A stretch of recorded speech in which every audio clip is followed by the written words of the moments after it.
Assalamualaikum warahmatullahi wabarakatuh. Balik lagi bersama Bapak dalam pembelajaran fisika yang sangat menyenangkan. Hore, tepuk tangan. Enggak ada yang tepuk tangan ya? Ya udah.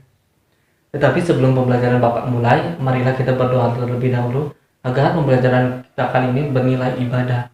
Jadi kita belajar sambil beribadah. Kan itu sesuatu yang luar biasa kan. Di sini ketua kelasnya siapa? Saya, Bapak. Oh, kamu. Namanya siapa? Baik, Bapak. Oh, baik. Dari mana baik? Asalnya? Dari luar Jawa, Bapak. Oh, ya udah. Sok, pimpin teman-temannya untuk berdoa. Teman-teman, marilah kita berdoa terlebih dahulu. Berdoa dimulai. Selesai. Ya. Bagaimana nih kabar kalian semuanya? Kangen Bapak. Ya. Iya, kangen. Baik, Pak, alhamdulillah. Tapi tadi hujan-hujanan Pak kesini. Ya, itu kan sekarang kan lagi musim hujan ya. Nah, tadi juga Bapak agak hujan-hujanan sih. Tapi agak sulit sekarang untuk menentukan apakah sekarang hujan apa enggak. Karena mungkin ini efek dari pemanasan global itu sendiri ya. Jadi ya yang namanya bumi kan udah tua mungkin ya. Tapi di sini kita tidak akan membahas itu. Kita akan membahas tentang sesuatu yang lebih spesifik ke dalam kehidupan nyata. Itu juga nyata sih. Tapi ini lebih. Dan kalian di sini ada yang mempraktekkan ilmu tersebut. Apa itu? Sebelum kita tahu apa itu, kalian lebih baik lihat video ini agar tahu gambaran secara umumnya. Yuk, disimak dulu.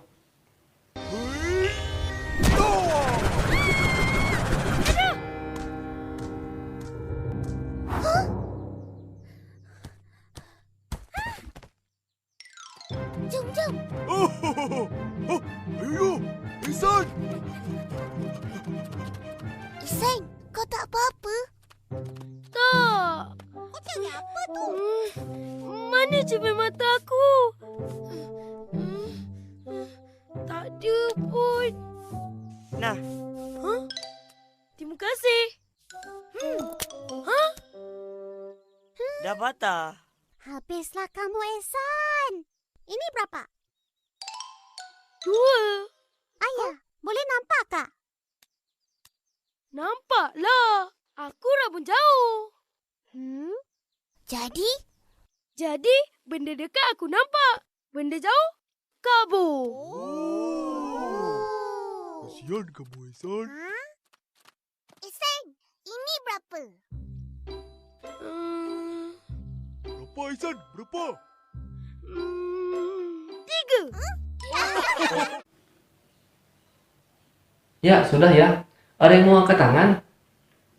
Oh, nggak ada ya? Kalian angkat tangan terus memberikan kesimpulan dari video yang tadi. Nah, ada nggak? Oh, kalau nggak ada, Bapak tunjuk nih. Ya, kamu yang kacamata, namanya siapa? Ridwan, Pak. Oh, Ridwan. Ya, Ridwan. Tanggapannya seperti apa, Pak? Jadi tadi itu kan orangnya itu nggak bisa lihat, terus pakai kacamata jadi bisa lihat. Ah, bener itu. Ayo kamu Asep, gimana Sep? Bapak, jadi kan sebelum pakai kacamata tulisannya rabun, nggak jelas ya Pak. Terus kalau pakai kacamata jadi jelas. Nah, itu yang akan kita bahas di sini. Tapi sebelum ke situ, kita bahas yang umumnya dulu ya. Nah, jadi seperti kita ketahui, manusia itu sendiri mempunyai suatu alat alat optik ya. Nah itu kita akan membahas alat optik ya. Ya benar, alat optik. Jadi alat optik itu adalah segala sesuatu, segala alat, segala benda yang dapat membantu manusia dalam melihat sesuatu melebihi keterbatasannya. Jadi mata manusia itu mempunyai batas-batas tertentu. Ibarat integral, ada batas bawah, ada batas atas. Batas bawah adalah mata manusia tidak bisa melihat benda yang terlalu dekat atau terlalu kecil. Batas atas, manusia itu tidak bisa melihat sesuatu yang sangat jauh dengan jelas. Emang titik terjauh itu tak terhingga manusia itu, tetapi tidak bisa jelas. Tidak bisa jelas maksudnya tidak bisa menggambarkan secara detil seperti itu. Bayangin aja nih, kamu coba lihat planet, misalnya Merkurius, kelihatan nggak? Kelihatan Bapak? Bisa kelihatan? Bisa. Di Google? Iya kalau di Google bisa. Maksudnya itu langsung loh. Kayak gini, bisa nggak lihat langsung gitu? Kan nggak bisa kan? Nah, Bapak bener. Ya. Jadi manusia itu menggunakan alat-alat optik tersebut. untuk melihat yang jauh. Mata manusia itu melihat memakai apa, misalnya lihat planet ya itu teleskop. Untuk melihat yang sangat dekat nih, misalnya mau lihat virus, nah, pakai apa? Pakai teropong pak? Enggak teropong, loop itu eh, bisa memperbesar tapi kurang besar, cuma 5 kali perbesarannya. Eh, yang ribuan kali perbesaran loh, apa itu? Kalian kan pernah di SMP loh, pernah praktek gitu, pernah nggak sih? Nah itu Microsoft, bukan Microsoft, mikroskop. Nah ya, jadi Microsoft untuk melihat virus. Nah dokter kan ini pakai melihat Microsoft untuk melihat virus, mencari antivirus. Nah sekarang kan lagi ada virus flu. Virus flu dicari penawarnya, yaitu virus antivirus. Nah itulah, coba kalian buka itu bukunya atau lembar yang udah dikasih bapak tadi, yang udah bapak kasih. Nah ya udah kebalik-balik ya.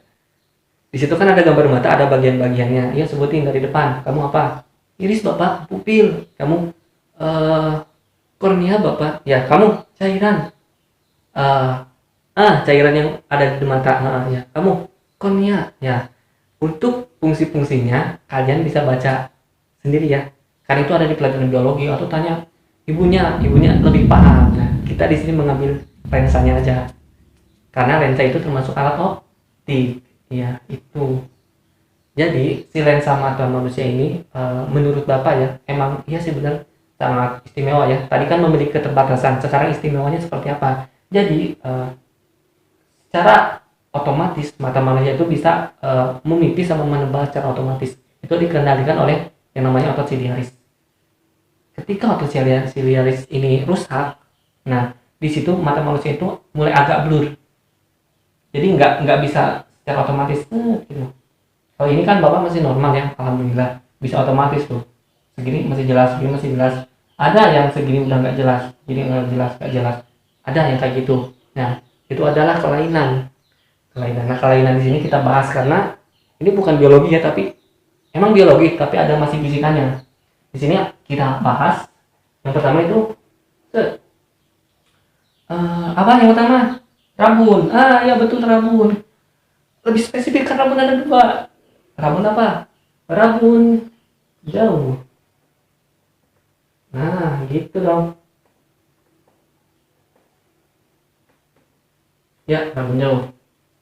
Jadi yang rabun itu buram atau tidak bisa melihat jauh, itu jauh. Jadi rabun jauh tidak bisa melihat sesuatu yang jauh. Nah itu mengapa demikian? Yang nggak tahu, mungkin penyakit turunan. Nah itu. Jadi rabun jauh itu atau disebut dengan miopi. Nah rabun jauh itu miopi. Jadi rabun jauh tidak bisa melihat yang jauh. Hal ini dikarenakan si lensa matanya itu kurang pipih. Jadi benda yang akan dilihat kan jauh ya, jauh banget. Tapi lensanya itu masih tebal. Jadi bayangannya jatuh itu di depan retina. Itu di buku kalian ada ya? Atau perlu bapak gambarkan? Gak usah bapak. Oh ya udah, di situ aja diberi keterangannya. Apa keterangan tadi? Bisa diulangi? Jadi bendanya jauh, tapi kan si lensanya itu nggak pipi bapak, masih tebal. Jadi jatuhnya di depan retina. Nah, cocok. Nah itu. Bentar. Rabun jauh ya.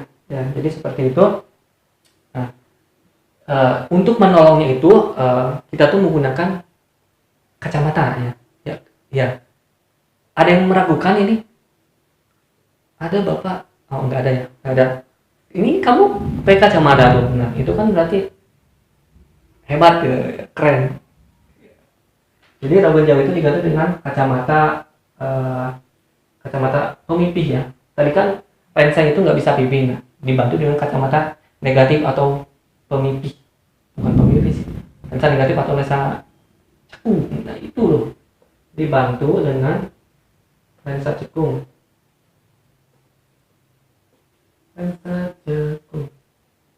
Nah penggunaan lensa ini agar si bayangannya itu bisa tepat jatuh di retina, seperti itu. Ada kan kalau kita ke ini yang namanya lensa itu mempunyai kekuatannya nih. Kekuatan ditanya misalnya kamu berapa minusnya, oh segini bapak, terus kamu segini. Nah itu sebenarnya kuat lensa ya. Untuk lensa ini, nah lensa negatif itu lensa cumul atau negatif, P sama dengan 100 per F. Keterangan ini aja ya, keterangan P sama dengan kuat lensa atau dioptri. Dioptri F sama dengan titik fokus. Titik fokus. Nah ini satuannya dalam cm ya, bukan dalam meter. Dalam cm. Awas, hati-hati. Nanti kalau dalam meter salah banget nih. Dalam cm. Nah, per F ini kita bisa uraikan. Kalian kan dulu pas kelas 10 ya? Pernah nggak sih belajar ini tentang sinar-sinar istimewa gitu? Pernah nggak? Nah itu per F ini kan kita tahu 1 per F sama dengan 1 per S ditambah 1 per S aksen. Itu di lembar kerja yang Bapak tadi udah kasih ada keterangannya ya. F itu titik fokus, S itu jarak benda, S aksen itu jarak bayangan dari kacamata, karena kita sedang membahas tentang ini rabun ya. Nah kita kan tahu ini, jadi yang namanya rabun jauh berarti nggak cukup ini. S nya itu karena bendanya jauh berarti tak terhingga, ditambah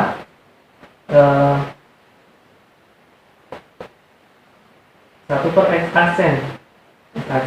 Nah S aksen di sini yaitu PR, titik yang bisa dilihat mata. Boleh Bapak hapus nggak? Oh ya, bentar ya. Ya, sini.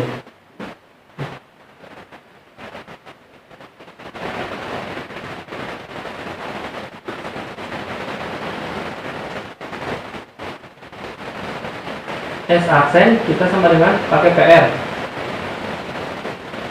Nah, di situ udah ada keterangannya di buku tugas, di buku yang Bapak kasih tadi. PR itu yaitu punctum remotum masih. Jadi jarak terjauh yang bisa dilihat oleh mata manusia. Mengapa minus? Karena bayangannya itu terbentuk di depan lensa, jadi minus. Masa harus diingatkan lagi sih ya? Buka bukunya lagi ya. Ya. S sama dengan minus. Jadi oleh karena itu maka kita bisa tuliskan P sama dengan 100 per min PR. Nah, ini persamaan untuk menentukan kekuatan lensa dari kekuatan lensa negatif dari sinar jauh itu. Nih, S-nya kemana? S-nya tak terhingga. 1 bagi tak terhingga nggak bisa. Itu. Jadi kita pakai yang S aksennya PR, langsung masukin aja. Tuh. Ya. Ada pertanyaan nggak? Tidak, Bapak. Bagus. Untuk yang kedua, nah, tadi kan sudah ada rabun jauh. Nah, yang namanya kehidupan itu pasti berpasang-pasangan, cuy. Ada cewek, ada cowok, ada panas, ada dingin, ada tinggi, ada rendah. Nah, ada jauh, ada dekat. Rabun dekat. Atau apa? Ada yang tahu? Kalau yang tahu nanti sudah ngerjain soal. Oh, enggak ada. Oke, enggak ada. Hipermetropi. Hiper nih. Ini kata yang Bapak sangat sukai. Hyper. Yang namanya hyper itu sesuatu yang besar angkanya itu. Hypersonic. Hyper apa lagi ya? Nah, pokoknya hyper itu ini. Karena ini mungkin karena saking dekatnya jadi hyper gitu. Hypermetropi. Jadi hypermetropi itu tidak bisa melihat sesuatu yang jarak dekat, yang sangat dekat. Nah, kemampuan baca manusia pada keadaan normal itu yaitu pada jarak 25 cm. 25 cm itu normal sini. Kalau segini nggak normal, apalagi segini.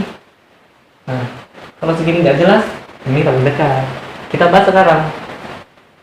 Jadi yang namanya rabun dekat adalah sama awalnya.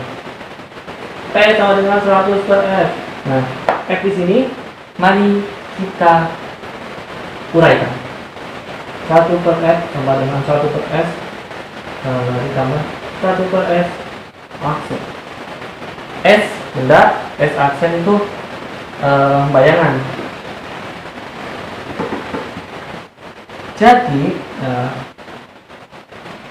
S-nya nih. Jadi S aksen itu kan bayangan terbentuk di mana X itu? Jarak bayangannya terbentuk di mana?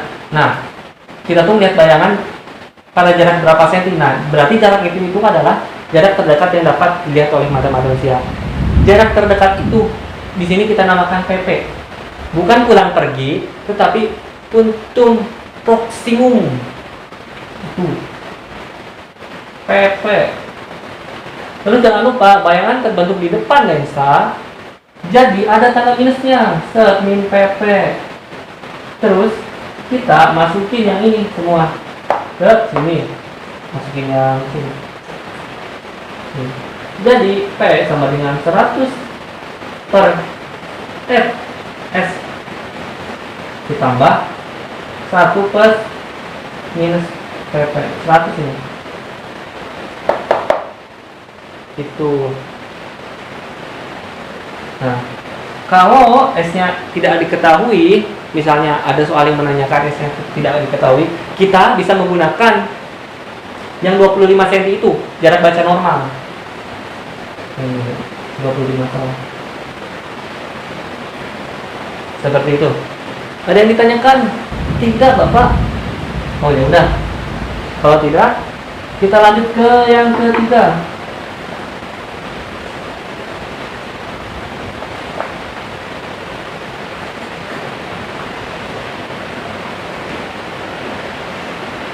Rabun apa? Ayo baca, itu udah ada kok, jangan pura-pura tidak tahu. Kura-kura dalam perahu, pura-pura tidak tahu. Yang ketiga apa? Rabun tua. Nah, itu agak keras apa? Rabun tua. Nah, atau bisa dinamakan presbiopi. Rabun tua.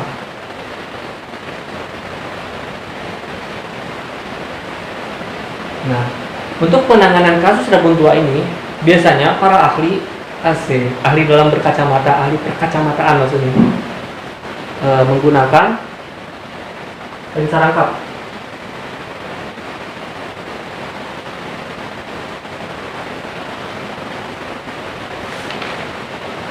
Ya, itu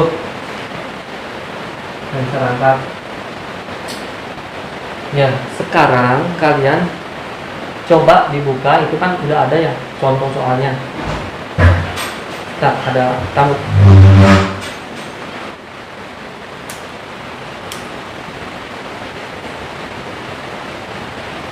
Ya, tadi soalnya udah dikerjakan belum? Belum ya? Belum. Berarti buat tugas rumah aja ya. Karena waktu kita sudah mepet, sudah mau pulang sekolah. Jadi sebelum kita mengakhiri pelajaran pada pagi hari ini, kita membuat kesimpulan dulu. Tadi kan kita sudah membahas tentang mata sama kacamata, rabun dekat, rabun jauh, sama presbiopi. Ada yang mau memberikan kesimpulan nih? Ada nggak? Nggak ada. Kalau nggak ada tak tunjuk. Coba kamu. Nggak bisa Pak, lupa. Oh ya udah. Jadi gini, mohon diingatkan ya.